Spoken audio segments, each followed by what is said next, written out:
ప్రభుత్వ హయాంలో కూల్చివేతలు అరాచకాలతో విలవిల్లాడిన ఉత్తరాంధ్రను కూటమి ప్రభుత్వంలో అభివృద్ధికి చిరునామాగా మారుస్తున్నామని ముఖ్యమంత్రి చంద్రబాబు అన్నారు. ఉత్తరాంధ్రలో నిత్యం ఏదో సంస్థను ప్రారంభిస్తూ ఈ ప్రాంతానికి పెట్టుబడుల పండుగ తీసుకొచ్చామన్నారు. అనకాపల్లి జిల్లా రాంబిలిలో రెన్యూ ఎనర్జీ గ్లోబల్ ప్లాంట్కు సీఎం శంకుస్థాపన చేశారు. 5,400 కోట్ల పెట్టుబడితో ఏర్పాటవుతున్న ప్లాంట్ ద్వారా 2,100 మందికి ఉపాధి లభిస్తుందన్నారు. వచ్చే వారంలోనే గూగుల్కు భూమి పూజ చేస్తున్నట్లు చెప్పారు. వీటన్నింటితో అనకాపల్లి మరో రంగారెడ్డి జిల్లాగా మారుతుందని ధీమా వ్యక్తం చేశారు. అభివృద్ధి సంక్షేమంతో తాము ప్రజల అభిమానం సంపాదిస్తూ ఉంటే వైసీపీ మాత్రం అరాచక విధ్వంసక విధానాలతో ప్రజల్ని భయపెట్టే పనిలో ఉందని ధ్వజమెత్తారు. కడప పెద్దదశగిరి హత్య సాక్షుల్ని బెదిరించిన వైసీపీ ఎమ్మెల్సీ అనంతబాబు చర్యలను ప్రభుత్వం అస్సలు ఉపేక్షించదన్నారు. నేరస్తుల ముసుగులో ఉన్న రాజకీయ నేతలకు తగిన శిక్ష తప్పదని స్పష్టం చేశారు. అవసరం తీరాక సొంత పార్టీ నేతల్ని చంపుకుంటున్న వైసీపీ ఐడియాలజీని ప్రజలు అర్థం చేసుకోవాలని చంద్రబాబు సూచించారు. అనకాపల్లి జిల్లాను మళ్లీ అదృష్టం వరించింది. భారీ పెట్టుబడులతో జిల్లా అదరగొడతా ఉంది. భవిష్యత్తులో అనకాపల్లి జిల్లా భారతదేశంలోనే నెంబర్ 1 జిల్లాగా తయారవుతుంది. మొన్నని 1,36,000 కోట్ల పెట్టుబడి పెట్టి Arcelor Mittal Nissan India steel plant కు శంకుస్థాపన చేసుకున్నాం. నెల రోజులే రెన్యూ ఎనర్జీ గ్లోబల్ రాంబిల్లో 5,400 కోట్ల రూపాయలు పెడుతుంది. 6.5 ఇన్గాట్ వేఫర్ ప్లాంట్ ఏర్పాటు చేస్తుంది. అదే మరి 125 మెగావాట్లు hybrid captive renewable power project కోసం 1,200 కోట్లు పెడతారు. 2,100 మందికి డైరెక్ట్ గా ఎంప్లాయ్మెంట్ వస్తుంది. అనకాపల్లి జిల్లాలో ఉండే మీ అందరికి హామీ ఇస్తున్నా, ఈ రోజు హైదరాబాద్ రంగారెడ్డి జిల్లా దేశంలోనే అత్యంత ధనిక జిల్లా. ఎన్నేళ్లంటే 25 ఏళ్లు. ఇప్పుడు విశాఖపట్నం ఉంది. విశాఖపట్నం మొత్తం కూడా పూర్తిగా ఇండస్ట్రీస్ వచ్చాయి. ఏదైనా పెట్టుబడులు వస్తే అవన్నీ అనకాపల్లి జిల్లాకే వస్తాయి.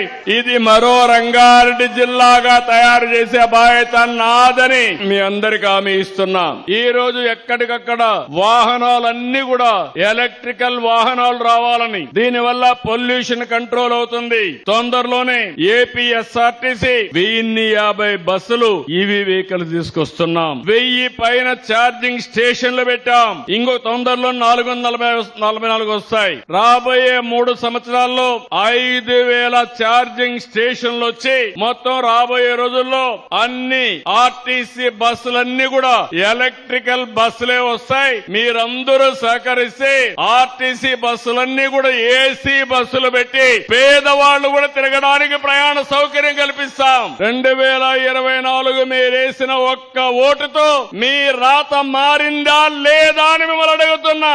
నాడు ఉత్తరాంధ్రలో ప్రొక్లైన్ లో కూల్చివేతలు, నేడు అవే ప్రొక్లైన్లతో అభివృద్ధి పనులు. నాడు ఉత్తరాంధ్రలో తప్పుడు రిజిస్ట్రేషన్లు, భూ కబ్జాలు, నేడు ఆ భూమిలోనే ప్రపంచ స్థాయి సంస్థలు వచ్చి రిజిస్ట్రేషన్ చేసుకుని ప్రారంభోత్సవాలు చేసే పరిస్థితికి వచ్చాం. ప్రకృతి వనరులు దోచిన పాలకులకు ప్రకృతి వనరుల్ని సంపదగా మార్చే ప్రభుత్వాలకు మధ్య ఉండే తేడాను మీరు గుర్తించాలి. ఏది విధ్వంసమో ఏది వికాసమో మీరు తెలుసుకోవాలి. ప్రజా ప్రభుత్వంలో ఉత్తరాంధ్రలో ప్రతిరోజు పెట్టుబడుల పండుగ జరుగుతా ఉంది. భోగాపురం ఎయిర్పోర్ట్ ప్రధానమంత్రి గారు అడిగాం. జూలై మొదటి వారంలో ఇనాగరేట్ చేస్తున్నాం. ఈ జూన్ లోనే వర్షాలు పడతానే గోదావరి నీళ్లు ఉత్తరాంధ్ర సుజల స్రవంతి ద్వారా ఈ ప్రాంతానికి తీసుకొస్తున్నాం. మేం మళ్లీ వస్తే ఏ రాజకీయ పార్టీని చేసేది మంచి చేస్తా ఉంటాం, కానీ వీళ్ళు వచ్చేది మాత్రం మేము వస్తే నరికేస్తాం, చంపేస్తాం, లేకుంటే క్యాన్సిల్ చేసేస్తాం, పెట్టుబడిదారు తరిమేస్తాం. ఇంకా మీరు చూస్తే దీన్ని డెమాన్స్ట్రేట్ చేయడానికి పోస్టర్లకి జంతు బలిచ్చే పరిస్థితికి వచ్చారు. మీ పాత రోజులు పోయినాయి. బెదిరింపులకు ఎవరు భయపడరు. ఒక సిన్హా గారికి కాదు, పెట్టుబడులదారులందరికీ భరోసా ఇస్తున్నా. మీరు ఆంధ్రప్రదేశ్ లో పెట్టండి, మీరు పెట్టే పెట్టుబడులు సేఫ్ గా ఉంటాయి. ఇది ప్రభుత్వం ఇచ్చే భరోసా, సిబిఎన్ ఇచ్చే భరోసా. ఆంధ్రప్రదేశ్ అభివృద్ధిలో భాగస్వాములు కావాలని ప్రతి ఒక్కరిని కోరుకుంటున్నా. ఆ పార్టీ ఫ్రస్ట్రేషన్ లో ఉంది. ఆ పార్టీ బ్యాచ్ నేరాలు ఘోరాలకు తెగబడుతున్నారు.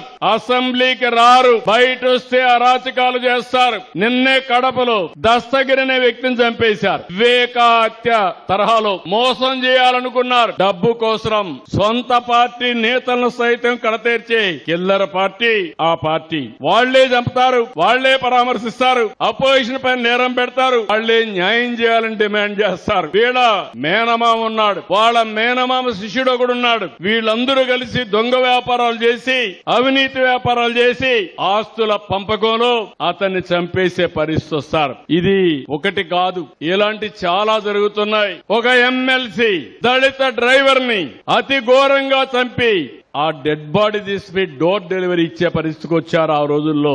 నిన్న మళ్లీ అందరినీ బెదిరించడం, సాక్షులకు డబ్బులు ఇవ్వడం, ఇలాంటి తప్పుడు పనులు చేసే పరిస్థితికి వచ్చారు. అడ్డంగా దొరికాడు. తప్పు చేసి ఇక్కడ ఉపేక్షించడానికి ఎవ్వరూ సిద్ధంగా ఉండరు.